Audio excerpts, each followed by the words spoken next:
नमस्कार। राज्य शिक्षा शोध एवं प्रशिक्षण परिषद बिहार पटना में आप सबका स्वागत है।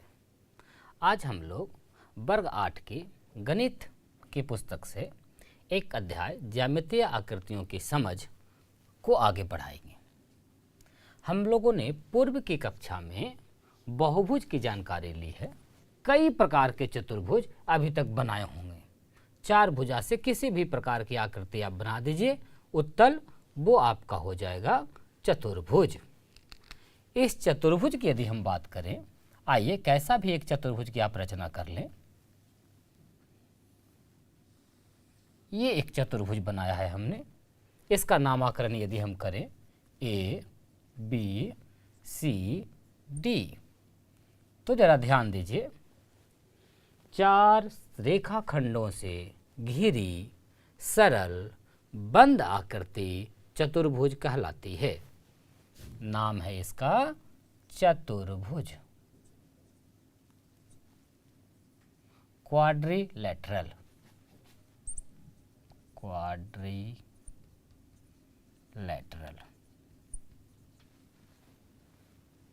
आइए इसके गुणों को हम समझते हैं। इसमें जिन रेखाखंडों का उपयोग हुआ है वो है क्रमशः A B, B C, C D एवं डी ए। इन रेखाखंडों को ही हम चतुर्भुज की भुजाएं कहती है। अर्थात भुजाओं की संख्या की यदि हम बात करें कि चतुर्भुज में कुल कितने भुजाएं होती हैं, तो भुजाओं की संख्या आप गिन पा रहे हैं कितना हो रहा है, 4। और वस्तुतः भुजाओं की संख्या के आधार पर ही तो इसका नाम है चतुर्भुज। इसी प्रकार यदि हम बात करें कि इसमें शीर्षों की संख्या कितनी है, आपने देखा है बहुभुज में कि जितनी भुजाएं होती है उतने ही शीर्ष होते हैं। शीर्ष यहाँ किसे कह रहे हैं बच्चों हम? जहाँ पर 2 रेखाखंड आकर मिल रहे हैं, मीटिंग पॉइंट, जैसे डी है, ए है, बी एवं सी, ये सब शीर्ष हैं। और शीर्षों की संख्या भी हो रही है कितनी, 4। यदि हम कहें इसमें कि अंतःकोणों की संख्या, अंतःकोणों की संख्या, देख लीजिए अंतःकोण कहाँ कहाँ बन रहा है, अभी अंतर्भाग में। तो अंतःकोण देखिए ये बना, कोण बी, कोण सी एवं कोण डी। और अंतःकोणों की संख्या कितनी हो रही है, 4। ये सब हम पूर्व की कक्षा में भी पढ़ चुके हैं। अंतःकोणों को यदि योग की हम बात करें तो कैसा भी चतुर्भुज होगा, उसके अंतःकोणों का योग आप बताइए क्या होगा। हमने तो सभी बहुभुजों के अंतःकोणों का योग पढ़ा है। 5 भुजा रहे, 8 भुजा रहे, 10 भुजा रहे। अब आप इस स्थिति में हैं कि किसी भी बहुभुज के अंतःकोणों का योग आसानी से ज्ञात कर सकते हैं।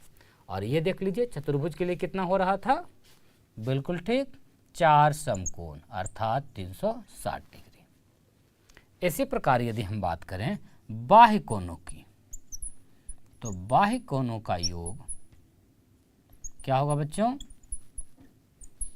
बिल्कुल किसी भी बहुभुज में, चतुर्भुज क्या, त्रिभुज, चतुर्भुज, पंचभुज, खष्टभुज कोई भी हो, सभी बहुभुज के बाह्य कोणों का योग भी हमेशा फिक्स होता है 360 डिग्री। अब इसमें बाह्य कोण कहाँ है, अभी नहीं दिख रहा है। बाह्य कोण देखने के लिए आपको इसकी भुजाओं को एक सिद्ध में बढ़ानी पड़ेगी। और बढ़ाने के बाद ये जो बाहर का कोण बनेगा इसे हम लोग बाह्य कोण कहते हैं। और इन बाह्य कोणों का योग हमेशा फिक्स कितना होता है, 360 डिग्री। यदि हम बात करें कि चतुर्भुज में क्या विकर्ण भी होते हैं, विकर्ण किसे कह रहे थे, आप पे ध्यान होगा। किसी भी शीर्ष से आसन्न शीर्ष को छोड़ करके बाकी शीर्षों को आप मिला दें यदि, तो जो मिलाने वाली रेखा होती है इसे ही हम लोग विकर्ण कहते हैं। और आप देख पा रहे हैं कि चतुर्भुज में अधिक से अधिक 2 विकर्णों का निर्माण किया जा सकता है। अर्थात किसी भी चतुर्भुज के विकर्णों की कुल संख्या कितनी होती है, 2 होती है। ये कुछ मूलभूत बातें थी चतुर्भुज के बारे में। इन्हीं गुणों के आधार पर इसका कई प्रकार का वर्गीकरण किया गया है, उसे हम लोग जानेंगे चतुर्भुज के प्रकार में। बच्चों आगे पढ़े इससे पहले एक दो तथ्यात्मक बात और चर्चा करेंगे हम। जैसे एक होता है आसन्न भुजा। अब ये आसन्न क्या है, या इसे आप संलग्न भी कह सकते हैं। संलग्न मतलब सटा हुआ, लगा हुआ। जैसे ध्यान दीजिए, भुजा AD और भुजा BC ये दोनों कहीं न कहीं एक जगह मिल रहे हैं, दोनों साथ में हैं, तो ऐसी दोनों भुजाओं को हम आसन्न भुजा कहेंगे। ऐसे और भी आसन्न भुजाओं का युग्म आप बच्चों खुद से बताइए। जैसे AD के साथ एक तो DC लगा हुआ है, क्या और भी कोई है लगा हुआ? AD के साथ देखिए AB, बिल्कुल सही कह रहे हैं आप।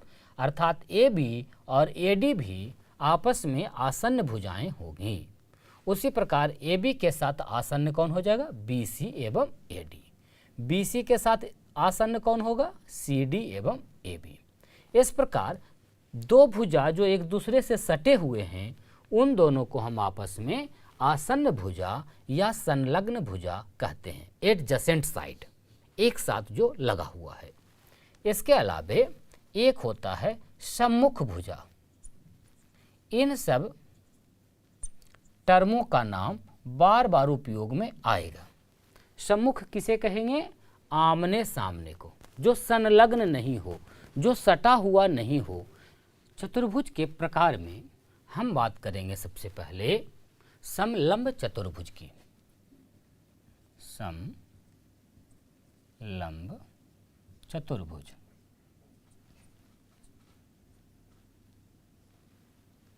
ट्रेपेजियम जिसे कहते हैं।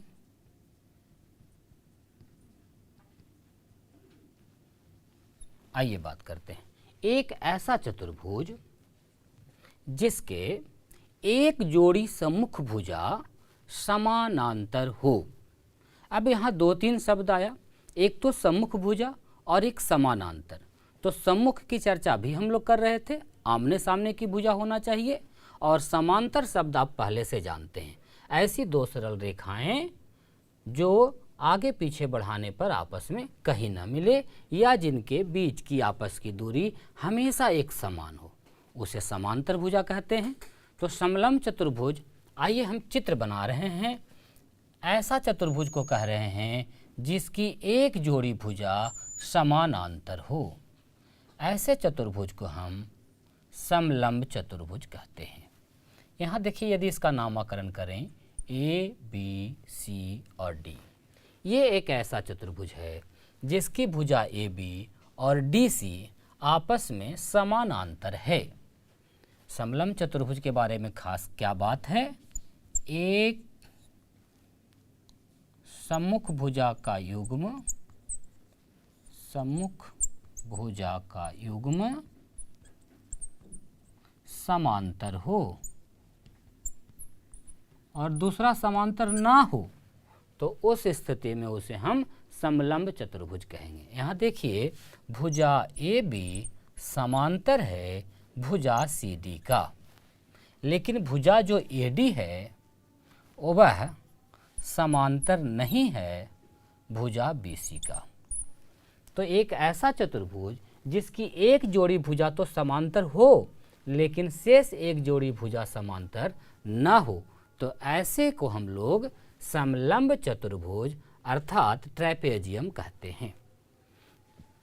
आप सुनने के साथ साथ ऐसे चतुर्भुज की रचना भी स्वयं से करें, तब जाके ज़्यादा स्पष्ट हो पाएगा, चित्र बन पाएगा। हमने इधर के युग्म को समानांतर किया है, आप प्रयास कीजिए कि इन दोनों भुजाओं को समांतर बनाएं और उससे समलंब चतुर्भुज की रचना करें। चलिए, जैसे हम ये कह रहे हैं, ये भुजा है, ये भुजा है, ये देखिए हमने एक चतुर्भुज का निर्माण किया है। इसका नाम हम दे रहे हैं P, Q, R और S। इस चतुर्भुज के बारे में आपके क्या विचार हैं? क्या है यह एक समलंब चतुर्भुज है? चित्र देखकर क्या लग रहा है आपको? हमने बनाया है इसमें PQ और RS को समानांतर, जबकि PS और QR आपस में समानांतर नहीं है।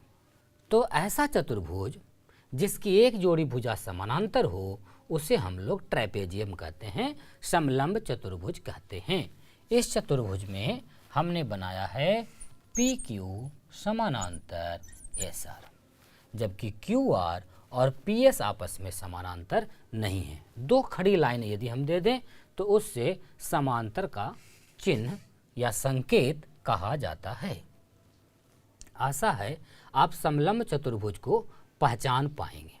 इसके विभिन्न प्रकार की रचनाएं, जैसे जो भुजा असमानांतर है उसकी लंबाई बराबर करते हुए आप एक समलंब चतुर्भुज की रचना खुद की कॉपी पर करें। पेंसिल स्केल का उपयोग करें, आपके पास इंस्ट्रूमेंट बॉक्स है उसका इस्तेमाल करें और समलंब चतुर्भुज के विभिन्न प्रकार के समलंब चतुर्भुज के निर्माण खुद से करें एवं दोस्तों के साथ चर्चा कर करें। समलंब चतुर्भुज के बाद आइए हम लोग बात करते हैं एक विशेष प्रकार के चतुर्भुज जिसका नाम है पतंग। नाम सुना है आपने, खूब उड़ाया भी है आपने। अंग्रेजी में इसे कहते हैं काइट। अक्सर आपने आकाश में पतंग उड़ते हुए देखा होगा या आपने पतंग उड़ाया भी होगा। ऐसे तो पतंग कई प्रकार के होते हैं, कई साइज में आते हैं, अलग अलग प्रकार के आप पतंग देखने को मिलते हैं, लेकिन इसका अपना एक गुण है, एक विशेष प्रकार का। ये कैसा होता है आइए हम आपको समझाते हैं। सबसे पहले हम ड्रॉ कर रहे हैं एक चित्र, जरा देखिए इसे।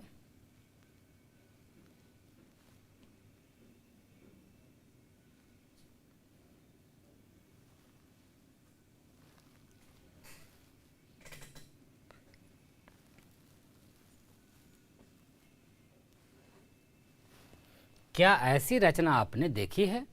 क्या यह पतंग जैसी संरचना है? ऐसी संरचना को ही हम पतंग कह रहे हैं। इसमें खास क्या बात है जरा समझिए। यदि हम इसका नामकरण करें बच्चों ए, बी, सी एवं डी, इसमें खास बात यह है कि इसकी जो आसन्न भुजाएं होती हैं उनका युग्म बराबर माप का होता है। सम्मुख नहीं, जो आसन्न भुजाएं हैं, जैसे देखिए भुजा ए बी है और भुजा ए डी है, ये दोनों बराबर माप के होते हैं। उसी प्रकार आसन्न भुजाओं का और युग्म कौन सा है? बी सी एवं सी डी, ये बराबर माप के होंगे। तो हम यदि पतंग के बारे में बात कर रहे हैं, इसके यदि विशेषताओं की बात करें, इसके गुणों की बात करें, तो हम क्या कहे हैं? आसन्न भुजा का युग्म समान माप का होता है, समान माप का होता है। सबसे पहला प्रॉपर्टी तो ये हो गया।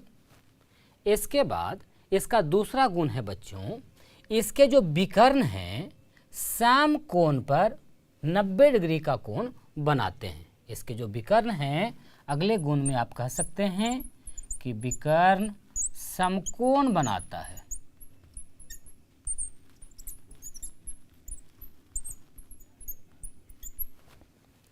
साथ ही साथ यदि हम और गुणों की बात करें तो इसमें जो एक विकर्ण होगा वो वह कोण को, जिस कोण से होकर गुजरेगा, कोण को समद्विभाजित करेगा। एक विकर्ण, दोनों की बात हम नहीं कर रहे हैं। इसका एक और गुण क्या है कि एक विकर्ण कोण को समद्विभाजित करता है। आप चाहें तो नोट भी करते चल सकते हैं या समझते चलें, विभिन्न प्रकार की रचनाएं करें तो अच्छा होगा। तो हम लोगों ने पतंग के बारे में क्या जाना है? एक विशेष प्रकार का चतुर्भुज जिसकी आसन्न भुजाओं का जो युग्म होता है वह समान माप के होते हैं, समान लंबाई के होते हैं, एवं इसके विकर्ण समकोण बनाते हैं, 90 डिग्री का कोण बनाता है। एक विकर्ण जो है इसका, यह सामने वाले जो सम्मुख कोण हैं इसे समद्विभाजित करते हैं। सम्मुख कोणों का एक युग्म बराबर भी होता है, ये भी एक खास बात है, ध्यान रखिए। दोनों युग्म नहीं, सम्मुख कोण का एक युग्म अब कौन सा बराबर होगा ये आप देखिए, खुद से रचना कीजिए, ऐसे काइट का, ऐसे पतंग का, और खुद से जांच कीजिए उसमें इंस्ट्रूमेंट बॉक्स की सहायता से, तब जाकर किसी तथ्य पर, किसी निष्कर्ष पर आप पहुँचें। हमने बताया कि सम्मुख कोण का एक युग्म समान माप का होता है या बराबर होता है। ये कुछ महत्वपूर्ण बिंदु हैं पतंग के बारे में। आप पतंग की रचना स्वयं से कीजिए और इन तथ्यों की जांच आप स्वयं से करें, माप करके। आपके पास मापने के लिए चांद भी है, स्केल भी है, उसकी सहायता लें। अगले स्लाइड में हम लोग और भी प्रकार के चतुर्भुज की बात करेंगे। अभी हम लोग चतुर्भुज का एक प्रकार काइट देख रहे थे, पतंग देख रहे थे। आपने जाना उसके विशेष गुण। एक हम आप पर ये छोड़ दे रहे हैं, आप पता कीजिए पतंग की रचना करके कि क्या वो एक सममित रचना है। आपने पूर्व की कक्षा में सममिति पढ़ा है, और यदि वह एक सममिति रचना है तो उसका सममिति अक्ष कौन सा होगा। ये आपका घर का वर्क है। एक काइट बनाइए, पतंग बनाइए, उसके विशेष गुणों को तो आपने जाना ही है। एक खास गुण जो आपको स्वयं से जांच करनी है कि क्या वो एक सममिति संरचना है, सिमेट्रिक है, और यदि है तो उसका सिमेट्रिक एक्सिस कौन सा है। चलिए आप ढूंढ के रखेंगे, आशा है जरूर ढूंढ लेंगे। अब हम चतुर्भुज के अगले प्रकार पर चलते हैं। अगला बहुत ही महत्वपूर्ण प्रकार है, ध्यान से समझिए। नाम है इसका समानांतर चतुर्भुज। कहीं कहीं इसे समांतर चतुर्भुज भी कहा गया है। समांतर चतुर्भुज दोनों एक ही शब्द हैं। अंग्रेजी में इसका नाम होता है पैरेललोग्राम। जरा समझिए कैसी रचना को हम कहेंगे। एक ऐसा चतुर्भुज जिसके आमने सामने की भुजाएं समानांतर हों। आमने सामने मतलब सम्मुख भुजा, और सम्मुख भुजा का जब एक युग्म समानांतर हो रहा था बच्चों, तो उसका नाम हम लोग दिए थे समलंब चतुर्भुज। लेकिन यदि दोनों युग्म समानांतर हो जाए तो उस स्थिति में उसे हम कहेंगे समानांतर चतुर्भुज। आइए हम सबसे पहले इसकी रचना करते हैं। एक चतुर्भुज बनाइए, ऐसा बनाइए जिसकी आमने सामने की जो भुजाएं हैं, सम्मुख भुजा, इसके दोनों युग्म, दोनों जोड़ी आपस में समानांतर हो। अर्थात यदि इसका हम नाम दें ए बी और सी डी, तो सम्मुख भुजाओं का युग्म कौन कौन है? ए बी और सी डी। साथ ही साथ एक दूसरा युग्म कौन है? ए डी और बी सी। यदि ये दोनों युग्म समानांतर हों, अर्थात पहली बात, पहला गुण इसमें क्या होगा कि सम्मुख भुजा के दोनों युग्म आपस में समांतर हों या समानांतर हों। कहने का अर्थ क्या है हमारा? कहने का अर्थ है कि ए बी और सी डी आपस में समानांतर हो, साथ ही साथ ए डी एवं बी सी भी आपका समानांतर हो। यदि ये दोनों युग्म समानांतर हैं तो हम कहेंगे कि यह रचना एक समांतर चतुर्भुज की रचना है।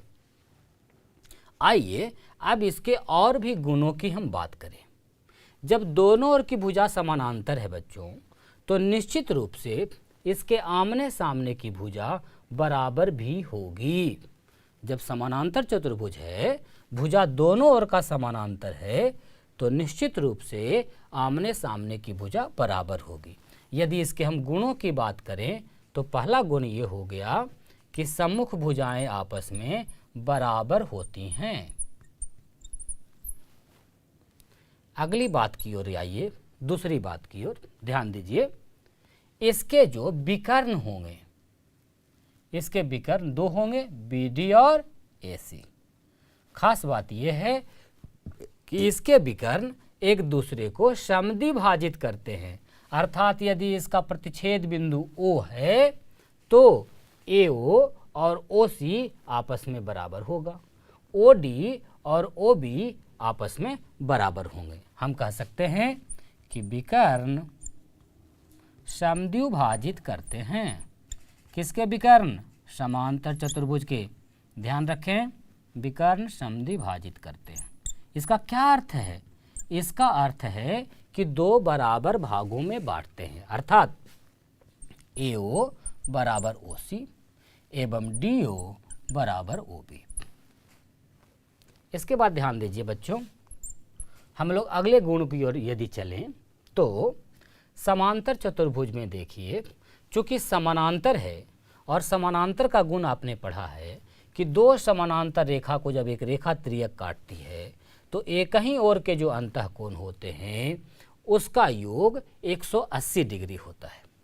तो चूंकि ये समांतर चतुर्भुज है, अतः इसके जो आसन्न कोण होंगे, आसन्न कोण देखिए आ गया यहाँ पर नाम, आसन्न कोण जो होंगे इनका योग निश्चित रूप से दो समकोण के बराबर होगा, अर्थात 180 डिग्री होगा।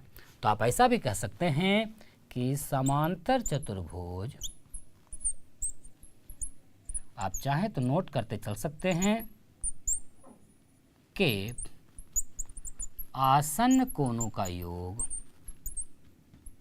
आसन्न कोणों का योग दो समकोण या 180 डिग्री होता है। अर्थात हम बात कर रहे हैं कोण D प्लस कोण C 180 डिग्री, कोण C प्लस कोण B 180 डिग्री, कोण B प्लस कोण A 180 डिग्री एवं कोण A प्लस कोण D बराबर भी 180 डिग्री। आसन्न जैसे शब्दों से अब आप भली भांति परिचित हैं, अर्थात हम लिख सकते हैं कि कोण A प्लस कोण D बराबर है कोण D प्लस कोण C के, बराबर है कोण C प्लस कोण B के, बराबर है कोण B प्लस कोण A के, और ये सब बराबर हैं दो समकोण के, अर्थात 180 डिग्री के। अभी जो हमने प्रॉपर्टी लिखा है इसे यदि आप ध्यान पूर्वक देखें तो ये कह रहा है कि कोण A और D का योग कोण D और कोण C के योग के बराबर होगा और दोनों ओर कोण D है, तो अपने आप आपको पता चलेगा कि कोण A एवं कोण C का मान बराबर होता है। अब कोण A और कोण C कैसे कोण हैं? हमने आपको बताया था आमने सामने के कोण क्या कहलाते हैं? सम्मुख कोण। तो जहां समांतर चतुर्भुज के आसन्न कोणों का योग 180 डिग्री होता है, वहीं इसी बात में एक और गुण छिपा हुआ है कि इसके सम्मुख कोण आपस में बराबर होते हैं। अर्थात यदि आपको कोण A का मान दिया हुआ है तो आप बाकी सभी का मान निकाल सकते हैं। चूंकि A दिया हुआ है तो आप D ज्ञात कर लेंगे, D और B बराबर होगा, A और C बराबर होगा। आसन्न कोणों का योग 180 डिग्री एवं सम्मुख कोण आपस में बराबर होते हैं। तो ये भी एक महत्वपूर्ण गुण है, इस प्रॉपर्टी को भी हम लिखेंगे, आप भी चाहे तो नोट कर सकते हैं। क्या कि समांतर चतुर्भुज के सम्मुख कोण आपस में बराबर होते हैं, आपस में बराबर होते हैं। इसका क्या अर्थ है? यदि इसे हम लिखें अच्छे से तो सम्मुख कोण का युग्म कौन कौन होगा बच्चों? कोण A बराबर होगा कोण C, साथ ही साथ एक और युग्म कौन सा है? कोण B बराबर होगा कोण D के। तो समांतर चतुर्भुज के बारे में हमने क्या बातें जानी? इसकी जो सम्मुख भुजाओं का युग्म है वो आपस में समानांतर एवं बराबर होता है। साथ ही साथ चूंकि बराबर है तो दो आसन्न भुजाओं की यदि हम लंबाई दे दें तो इसका परिमाप भी आप ज्ञात कर सकते हैं। और प्रॉपर्टी आपने क्या जाना? इसके विकर्ण एक दूसरे को समद्विभाजित करते हैं। कोण के बारे में खास हमने जाना कि आसन्न कोणों का योग 180 डिग्री एवं सम्मुख कोणों का मान आपस में बराबर होता है। तो यदि समांतर चतुर्भुज के किसी एक कोण का मान दिया रहे, जैसे फॉर एग्जाम्पल हमें कहा गया है कि एक प्रश्न के शकल दे रहे हैं कि PQRS एक समांतर चतुर्भुज है, एक समांतर चतुर्भुज है जिसमें कोण P बराबर दिया गया है आपको 110 डिग्री। तो अन्य कोण बताएं, अन्य कोणों का मान बताएं। आशा है बच्चों आप ऐसे प्रश्न को स्वयं से बना लेंगे। क्या कह रहा है, PQRS एक समांतर चतुर्भुज है, तो आप एक रचना कर लीजिए। आइए हम इधर कर ले रहे हैं आपकी सहायता के लिए। चलिए, ये हमने एक समांतर चतुर्भुज बनाया जिसका नाम है PQR एवं S। कहा गया है कि इसका एक जो अंतःकोण है इसका मान दिया गया 110 डिग्री। तो अन्य कोणों का मान बताइए। देखिए कितना आसान है। ऐसे प्रश्न आपको पाठ्य पुस्तक में अभ्यास के लिए मिलेंगे, आप इनका अभ्यास कर लेंगे। जब ये कोण 110 डिग्री है तो इसके जो आसन्न कोण होंगे, मतलब एडजस्टेंट, सटे हुए, लगे हुए, वह कोण 180 डिग्री में से घटाकर हम निकाल सकते हैं। चूँकि अभी हमने गुण पढ़ा है कि आसन्न कोणों का योग 2 समकोण होता है। तो जब ये 110 हो गया तो ये वाली कोण कितना हो जाएगा बच्चों, 70 डिग्री। और अभी अभी हमने पढ़ा कि समांतर चतुर्भुज के सम्मुख कोण आपस में बराबर होते हैं। तो जब एक कोण पता हो गया 110 तो इसका सम्मुख 110 और इसका सम्मुख हो जाएगा 70 डिग्री। इस प्रकार आप आसानी से ज्ञात कर पाएंगे। आशा है आप चतुर्भुज के प्रकार में 3 प्रकार के चतुर्भुज, समलंब, समानांतर एवं पतंग को अच्छे से समझे होंगे। आप इनकी रचना स्वयं से करें और विभिन्न प्रकार से इसका मेजरमेंट करके देखें, इसके गुणों को परखें एवं अभ्यास के जो प्रश्न हैं आपके पुस्तक में दिए हुए उसे बना जाए। अधिक से अधिक अभ्यास करें। हम लोग जब अगली कक्षा में मिलेंगे तो चतुर्भुज के और भी जो प्रकार हैं, आयत है, वर्ग है, समचतुर्भुज है एवं इससे संबंधित कई प्रकार के प्रश्न, उसको हल करेंगे और उसके बारे में समझ बनाएंगे। तब तक बच्चों खूब खुश रहिए और खूब अभ्यास करते रहिए। हम लोग मिलेंगे अगली कक्षा में। नमस्कार।